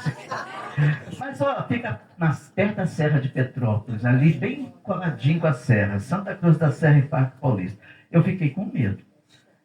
Mas eu digo para você que depois que eu entrei lá, morei lá, né, vivi lá 3 anos da minha vida, né, o meu SD, né, foi tão solícito comigo, né, esqueci o nome dele na época, hoje ele está bem vovozinho, né, pai da pastora lá da Central de Campo Frio, Silvia, é o pai dela, né? Osias Barreto foi o meu SD, né? Ele me ajudava muito. Eu era um jovem rapaz, e aí, quando eu cheguei na primeira semana que eu estava lá morando, aconteceu mesmo uma chacina em Nova Campina. Era carro de polícia para tudo quanto é lado. Eu falei, meu Deus, e aí eu falei, né? Eu sozinho, não era casado ainda. A moral da história. Ali eu pude perceber que tudo que a mídia passa na nossa cabeça é uma grande mentira. Acontece chacina como acontece em outros lugares, mas foram os anos da minha vida que eu aprendi o quanto tem de amor, de cuidado, de trabalho dessas pessoas, de apoio. Ali eu aprendi a ser pastor. Ali eles me amaram, se dedicaram, ali foi um lugar que eu aprendi, né, a valorizar tanto o chamado quanto a jogar por terra os preconceitos da cabeça. Então, não coloque preconceitos. Você vai se arrepender e você vai perceber que você erra quando você julga antes de procurar saber se é verdade. É preferível viver primeiro antes de falar alguma coisa. Viva o que Deus colocar nas suas mãos para fazer. Viva. Deixa Deus tratar, deixa Deus cuidar. Talvez você não vai gostar de para onde você vai, mas como a pastora pregou agora há pouco, ela financiou. E hoje ela está lá, né? Entendendo que ali foi o lugar que Deus colocou a vida dela. E ela está sendo útil para muitos outros pastores da cidade dela. Então eu digo para você, para servir a Deus de coração, é preciso que você entenda melhor sobre si mesmo. Sirva a Deus, mas procure se habilitar na sua intimidade com Deus. Porque a gente descobre por que a gente está aqui neste mundo é justamente na nossa vida de intimidade com Deus. Quando você conhece melhor a Deus, Deus vai ter a alegria de compartilhar os segredos dele com você. Deus não vai revelar coisas para você se você não tem impacto com ele, se você não tem um compromisso com ele, se você não quer gastar tempo com ele. Você diz que quer ser amigo com Deus, de Deus, Deus quer ser amigo seu. Então, gaste tempo de qualidade com ele, procure saber. E ele vai te mostrar, e ele vai revelar a você. Ele pode nem revelar tudo, nem é bom que revele tudo mesmo, não, porque senão a gente vai ter os nossos medos, e na nossa humanidade é passível de acontecer. Mas uma coisa ele disse, e todos nós sabemos: eu estarei contigo até o final dos tempos. Então, importa isso. Eu sempre gosto de falar isso com as pessoas ao meu redor.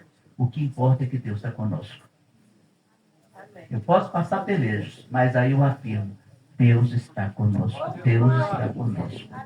Porque Deus conosco é certeza de bênção, é certeza que Ele vai dar direção. Você pode até nem saber como lidar com as suas habilidades ainda, mas Deus vai te forjando dia após dia com tudo que vai acontecendo na sua vida, de coisas boas e de coisas ruins. Aproveite, porque a vida é um grande ensinamento. Eu fecho aqui a minha palavra para vocês, dizendo que como você está servindo a Deus, né? Para servir a Deus de coração, é preciso duas palavrinhas importantes: entusiasmo e eficiência, né? Quando você está fazendo o que você gosta, ninguém precisa te motivar, desafiar ou inspecionar, né? Porque você gosta, te dá prazer. Então, se você tem perdido o entusiasmo, tem perdido a motivação, põe o seu joelho no chão, conversa com Deus, porque dele vem a fonte, dele vem, né, a alegria, né, a restauração da alegria. A gente precisa estar mais pertinho de Deus. Eu acredito que o jejum dos santos tem possibilitado isso para nós. E a segunda característica de quem serve a Deus com o coração é a eficiência. Quando você faz o que Deus te condicionou a gostar de fazer, você se torna bom nisso.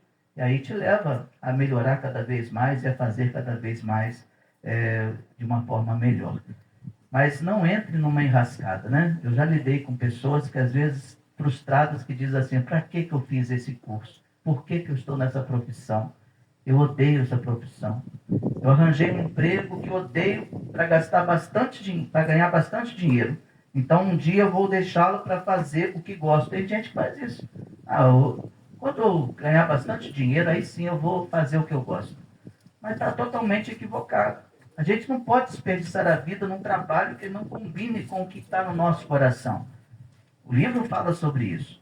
Então, cuidado, né? Sobre como está o seu coração.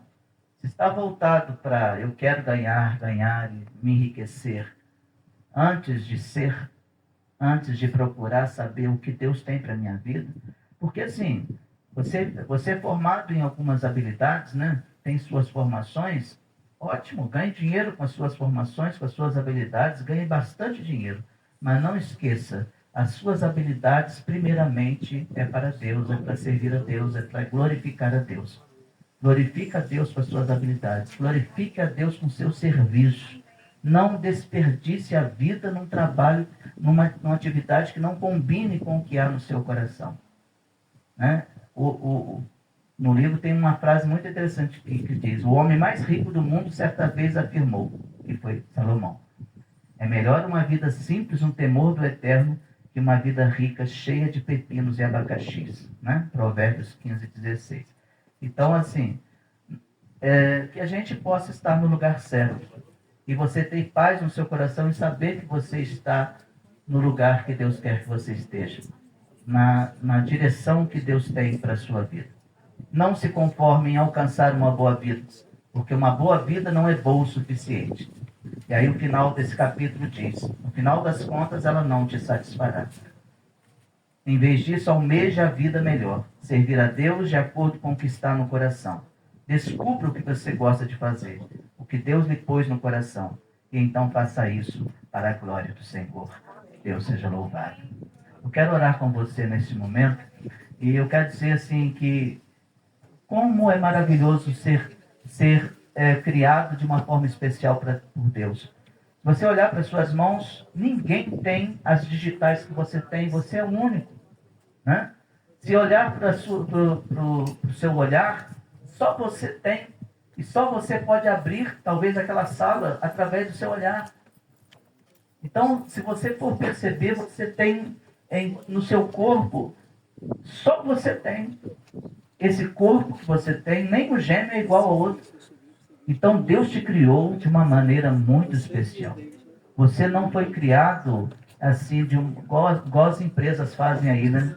Os carros iguaizinhos um ao outro. Não. Você não foi criado assim, desse jeito. Você foi pensado de forma poética, né? Porque poema diz criação, né? Então, o nosso Criador, ele fez poema quando criou você e a mim. Então, que você entenda aí, você é uma obra de arte do Senhor. Poesia é isso, né? Poema tem a ver com criação, manufatura, né? Eu sou uma manufatura de Deus, eu sou uma criação de Deus. Eu sou uma obra de arte de Deus. Uma das coisas que me ajudou muito, eu dou até dica, né? Para as pessoas que passam por ansiedade, transtorno de ansiedade e outras coisas mais, uma boa coisa é pintar, né?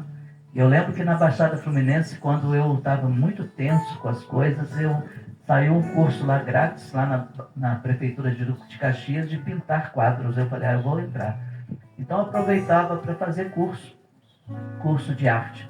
Eu pintei os quadros da minha casa, né, com esse curso. E como era assim, restaurador, né, porque você colocava a sua mente para aquele momento e você não visualizava nada naquele quadro.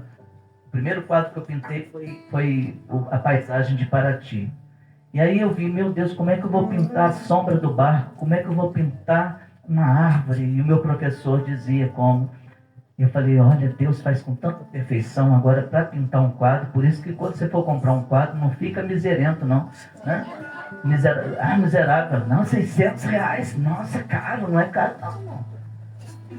Cada detalhe do quadro pensa tempo gasto. Às vezes um pedacinho do quadro ali, você gasta 2 horas para fazer aquele morro, aquele pedacinho do morro. Então, irmãos, Deus criou tudo isso. E às vezes a gente nem aproveita e nem valoriza tudo que Deus criou. E quando a gente vai criar alguma coisa, dá trabalho. Mas aí a gente valoriza mais ainda a obra maravilhosa de Deus. Você é a obra-prima do Senhor. Você é a obra de arte do Senhor. Mas, por favor, não se ache, não. Não se gabe, não. Cuidado com o nosso nariz, né? Nosso nariz não pode ficar assim, eu sou bom, o melhor, né? Não. Porque o caminho proposto para ser um servo, para essa alta patente, se chama humildade. Se chama, eu não sou, se Deus não estiver comigo. Eu não posso fazer, se o Senhor não for comigo. Eu não posso fazer tudo. Por isso, Thelma, você pode me ajudar, né? Por isso, né, Islã, você pode me ajudar, né? Esse ano a gente está fazendo a conferência, né? Que bênção, sobre maturidade. Até dei uma dica lá para o concílio, né? Maturidade mais unidade é igual à plenitude de Cristo. Então, se a gente fizer juntos esse caminho de unidade, de parceria, a gente conquista muita coisa. Hoje a gente vai ter uma reunião da Câmara Regional, né? A gente vai falar vários assuntos. Um dos assuntos, a Câmara Nacional pediu para que a nossa região trabalhasse o que é ser um discípulo. E aí nós vamos trabalhar esse parágrafo. O que é ser um discípulo? Ser um discípulo é estar conectado com o Senhor, é caminhar junto com Ele.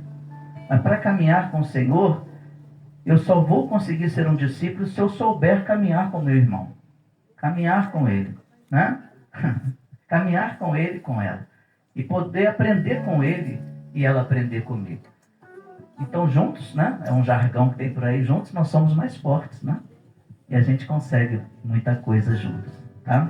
Deus seja louvado por isso. Nós vamos louvar a Deus, né? Eu acho que vale a pena eu vou cantar esse hino, tá? Porque vai tanto tempo que eu não canto esse hino.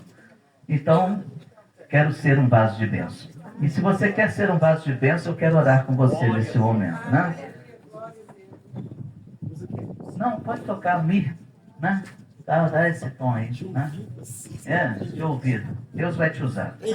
Se não conseguir, a gente já te ajuda aqui no louvor, tá bom? Você não sabe esse hino?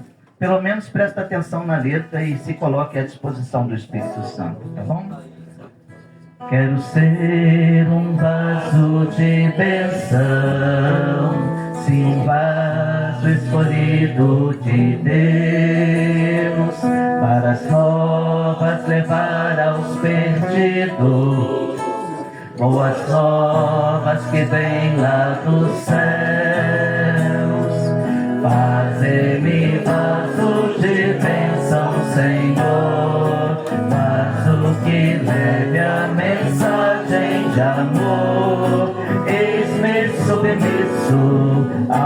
teu serviço eu me consagro, bendito Senhor. Quero ser um vaso de bênção para todos os dias fazer os culpados que vivem nas trevas o perdão de Jesus conhecer. Faze-me vaso de bênção, Senhor, vaso que leve a mensagem de amor. Eis-me submisso ao teu serviço, eu me consagro, bendito Senhor. Quero ser um vaso de bênção, sim, um vaso de bênção sem par, anunciando que os crentes em Cristo, jubilosos no céu hão de entrar. Faze-me vaso de bênção, Senhor, vaso que leve a mensagem de amor. Eis-me submisso ao teu serviço, eu me consagro, bendito Senhor. Aleluia. Se puder, dê a mão para o teu irmão, para a tua irmã, porque esse sinal aqui tem tudo a ver com a palavra que eu ministrei ao seu coração, né? A gente está servindo, fomos chamados para servir. Há um propósito de Deus, servir. Mas eu não posso servir sozinho, eu preciso servir uns com os outros. A própria ceia do Senhor indica isso. Eu não posso servir a mim mesmo, o outro vai me servir, né? E a gente vai alcançar aí o privilégio de participar dessa mesa do Senhor. Meu Deus e meu Pai, aqui estão homens e mulheres, servos e servas. Ah, meu Deus, ser servo, para muita gente aí fora, é algo que não cai bem aos ouvidos. Mas nós que temos o cuidado com a Tua Palavra, entendemos, ó Pai, que quando o Senhor nos chama de servos, o Senhor nos coloca numa alta patente. O Senhor nos valoriza de tal forma que é como se a gente sentisse assim do Teu ladinho, ó Deus. Porque o Senhor diz, eu conto contigo, você é importante para mim. E se você está aqui comigo, é porque eu te coloquei nesse posto. É porque você é importante, você tem todas as qualidades que eu coloquei em você para que você realize esta obra. Que seja jogado por terra a incapacidade, a baixa autoestima, a falta de acreditar em si mesmo. Senhor, que cada um aqui possa entender que temos toda a condição de exercer, ó Deus, qualquer coisa, qualquer projeto, qualquer evento, qualquer coisa que o Senhor colocar em nossas mãos. Eu creio, ó Pai, que o Senhor vai nos dar toda a condição de realizar, mas não realizar sozinho. Por isso, ó Pai, tira os nossos olhos do individualismo, tira os nossos olhos da soberba, tira os nossos olhos, ó Deus, de qualquer ímpeto que não agrada os Teus olhos. E faz de nós, ó Deus, homens e mulheres, Igreja do Senhor, despenseiros para a Tua obra. Porque quando nós somos despenseiros, ó Pai, nós vamos agir com um coração humilde, com um coração de servo. Lembrando, ó Deus, que tudo que fizermos, não vamos fazer porque somos os bons, porque somos os capacitados e os melhores, mas nós vamos fazer porque a Tua glória está dentro de nós, porque a Tua unção foi derramada sobre nós, e pela Tua unção, os dons que são os presentes que o Senhor deu, vão poder ser colocados à disposição do Teu reino. Faz a Tua igreja aqui reunida entender isso, Pai, que tudo já está preparado, tudo já foi dado. Cabe a cada um de nós entendermos os projetos do Senhor para cada um de nós. E que todos aqui, ó Pai, fiquem felizes por estar cientes de que estão no lugar que o Senhor agrada, no lugar que o Senhor quer que estejamos. Que o Senhor te abençoe nos atos do seu serviço. E cada serviço que você realizar em prol da obra de Deus, você, como homem de Deus, como mulher de Deus, possa alcançar resultados maravilhosos. Que você seja frutífero onde você estiver. Que o Senhor possa aumentar ali os lugares da sua habitação. Que você veja que as estacas vão ser abertas. E um lugar que talvez você acha que é pequeno, o Senhor coloca um processo. É um processo, é um tempo para a tua vida, para que você entenda que o Senhor é quem alargará as tendas. Não é pelo sua força, mas é pela força do Senhor. Receba aí a sua bênção e a sua vitória, pois ela é dada em nome do Pai, do Filho e do Espírito Santo. Amém. Graças a Deus. Deus te abençoe. Pode sentar-se.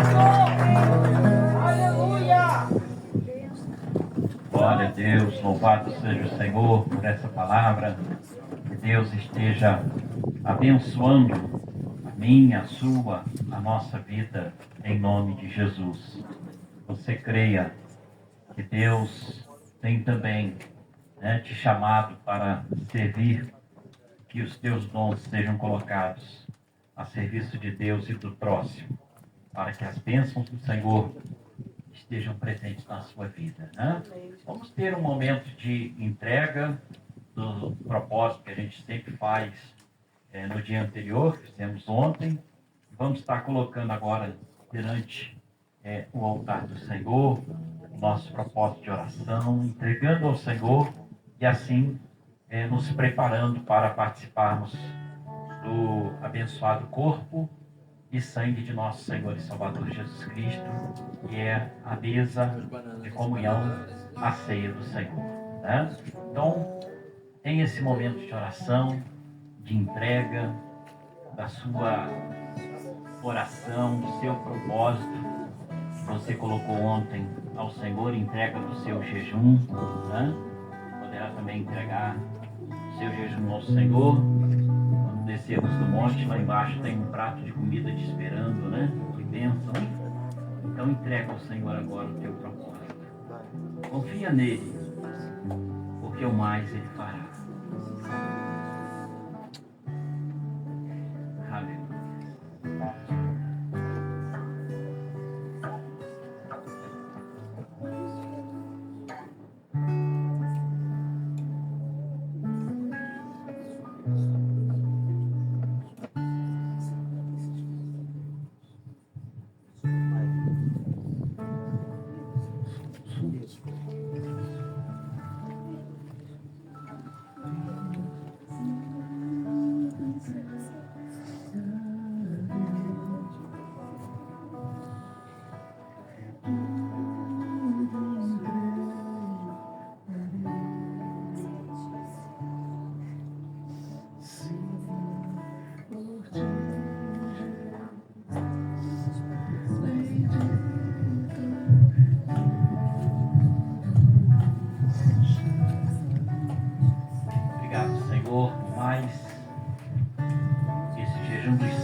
Que foi colocado perante o Senhor no dia de ontem e que agora na tua presença entregamos ao Senhor, confiados que podemos entregar ao Senhor cada um dos nossos propósitos, crendo que o Senhor trará à existência aquilo que não existe. Mas Deus, foi tu mesmo que nos ensinaste a orar e crer que nunca deve prevalecer a nossa vontade, mas a vontade do Senhor, que é boa, perfeita e agradável. Dá-nos a maturidade para entendermos os teus desígnios para com cada um de nós e assim crescermos na graça e no conhecimento do Senhor. Estamos já caminhando alguns meses através da leitura deste livro, Uma Vida com Propósitos, porque entendemos que tudo tem um propósito na nossa vida. E que o Senhor esteja revelando a cada um de nós a tua vontade, que é boa, perfeita e agradável.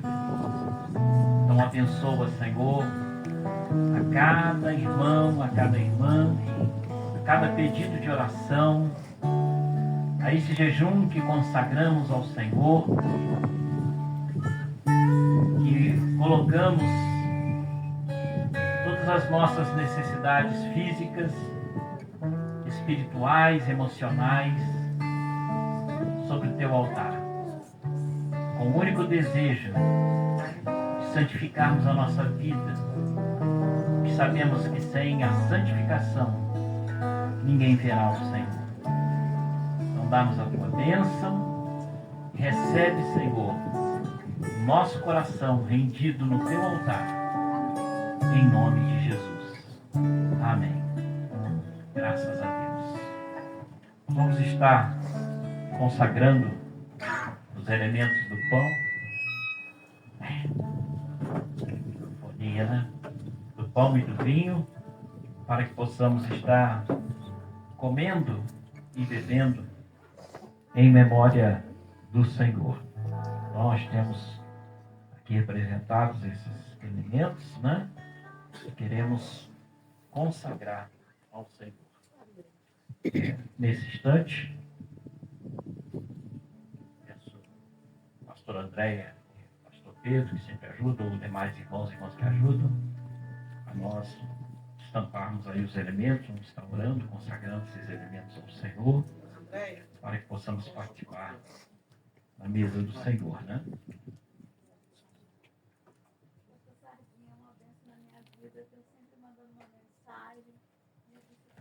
De ânimo para mim, então,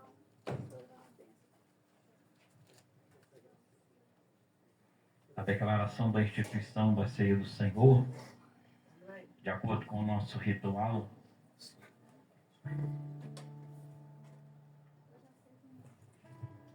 nós lemos o seguinte: amados irmãos e irmãs, o Deus onipotente, nosso Pai Celestial, entregou Jesus Cristo, seu unigênito Filho, à morte de cruz para a nossa redenção. E o Senhor, pela oferta de si mesmo, fez um sacrifício pleno, perfeito e suficiente pelos pecados de toda a humanidade.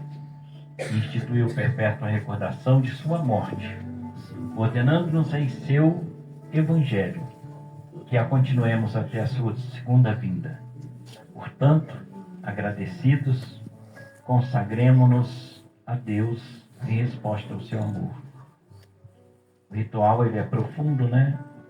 Quando diz que a ceia do Senhor, ela é algo que deveria ser sempre celebrado, porque ela significa que foi feito um sacrifício pleno, perfeito e suficiente por todos os nossos pecados. E é com muita gratidão no nosso coração que nós vamos consagrar esses elementos do pão e vinho, lembrando desse sacrifício pleno, perfeito e suficiente por cada um de nós. Oremos a oração de consagração. Toda a glória seja a Ti, ó Pai onipotente, Pai nosso celestial, obedientes à instituição de Teu amado Filho, nosso Salvador Jesus Cristo. Nós realizamos aqui, diante de Tua divina majestade, o memorial que Teu Filho nos mandou celebrar, tendo na lembrança Sua bendita paixão e morte, Sua poderosa ressurreição e ascensão, rendendo-te graças de todo o coração pelos inumeráveis benefícios que ela nos agraciam. E humildemente nós Te suplicamos, ó Pai, que nos ouças com Teu Filho Jesus Cristo.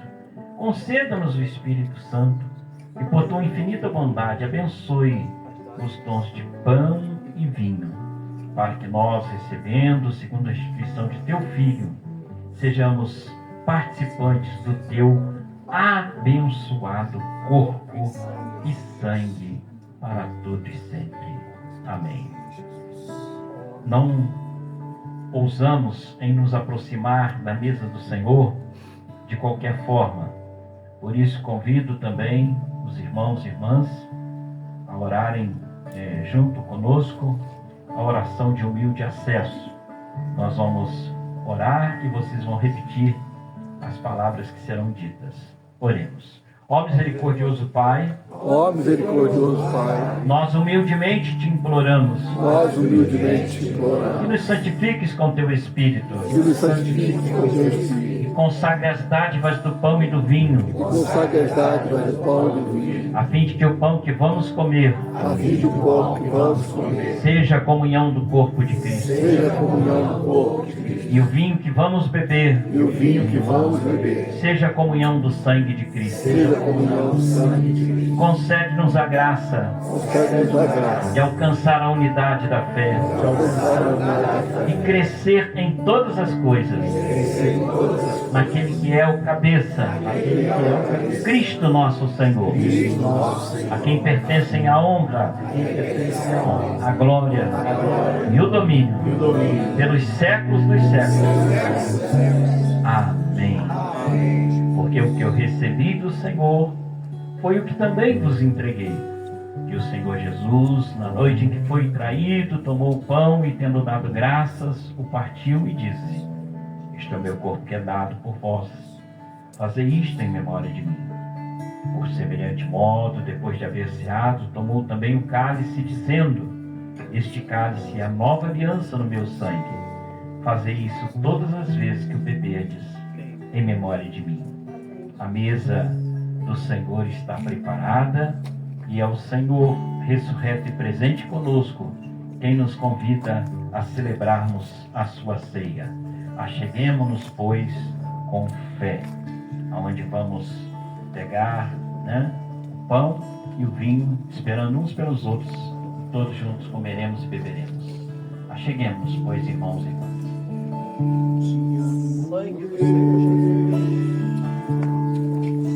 Tua graça nunca falha. Todos os dias eu estou em tuas mãos. Quando me levanto até eu me deitar, eu cantarei a bondade de Deus.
Louvado seja o nome do Senhor. Obrigado. O Senhor Jesus, tomando o pão, elevando aos céus e dando graças, ele disse aos seus discípulos: comei deles todos. Hoje também, nesta tarde, ele diz a você, discípulo, discípula, coma deste pão. Fortaleça a sua fé no corpo de nosso Senhor Jesus Cristo, que foi partido por nós na cruz do Calvário.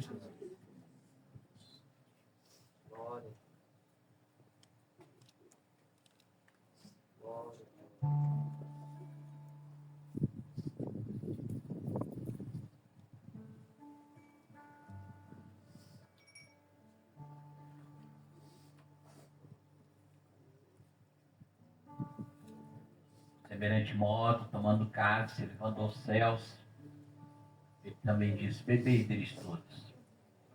Este é o meu cálice da nova aliança. Há uma aliança entre você e Deus. Renove essa aliança com Deus, com a sua igreja e com o seu próximo. Beba deste cálice e receba o perdão, a bênção, a graça de Deus simbolizada no sangue de Jesus Cristo, que nos purifica de todos os nossos pecados. Aleluia. Glória a Deus.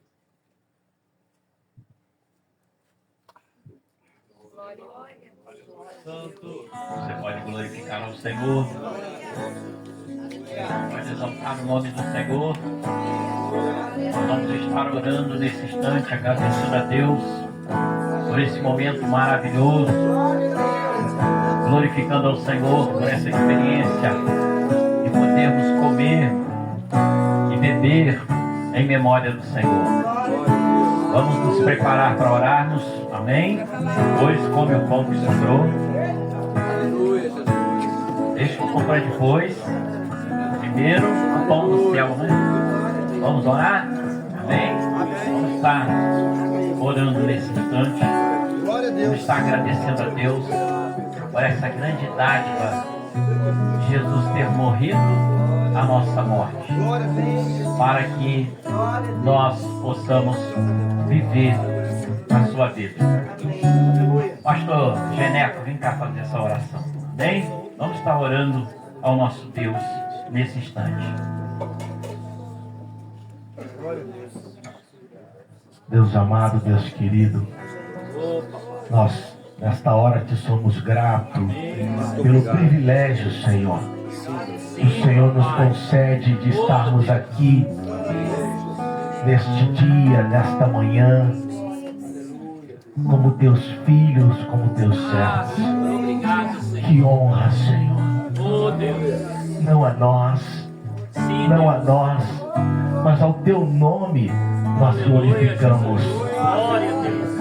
Ó Deus, obrigado porque o Senhor tem pastoreado as nossas almas, tem cuidado dos nossos ministérios, tem gerado em nós a vida abundante do Senhor.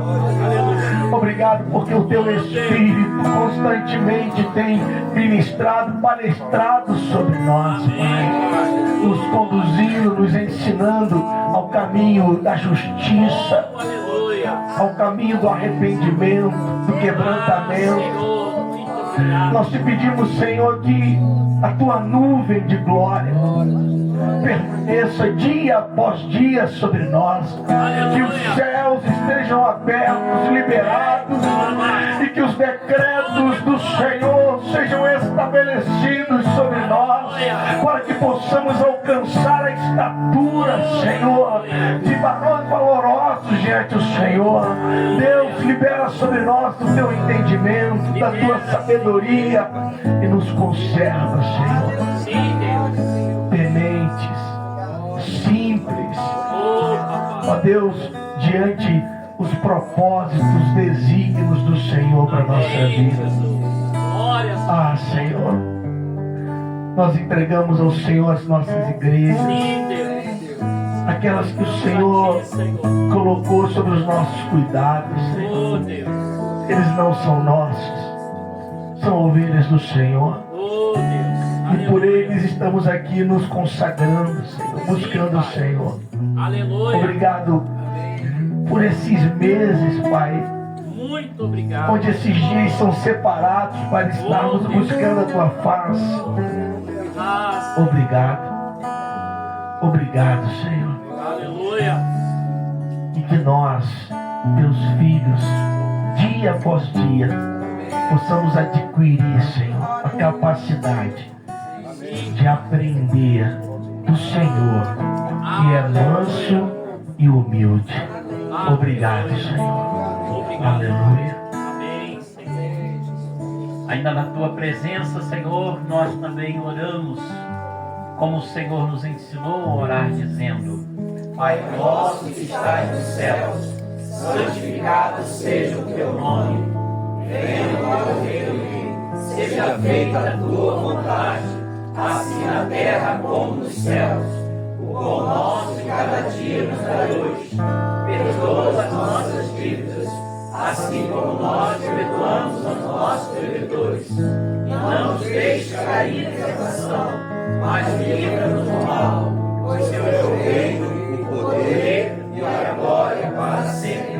Amém. E que a graça, a superabundante graça do Senhor Jesus, o amor de Deus, o nosso Pai, e o poder do seu Espírito Santo, que te criou para ter uma vida com propósito, esteja sobre o teu lar, sobre a tua família, sobre o teu ministério, esteja sobre toda a tua parentela, esteja sobre toda a igreja do Senhor Jesus na 7ª região, no estado do Rio, no Brasil, ou espalhada pela face da terra.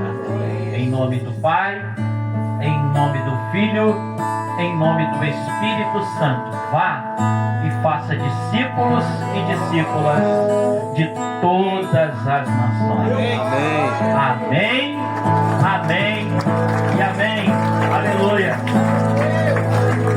O brado da vitória. Tem pão depois. A vitória nossa pelo sangue de Jesus. A vitória nossa pelo sangue de Jesus.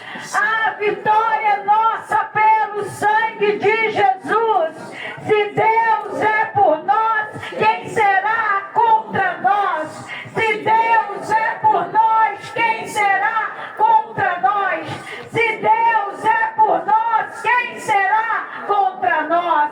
Tudo eu posso naquele que me fortalece. Tudo eu posso naquele que me fortalece. Tudo eu posso naquele que me fortalece. Seu nome é Jesus. Aleluia!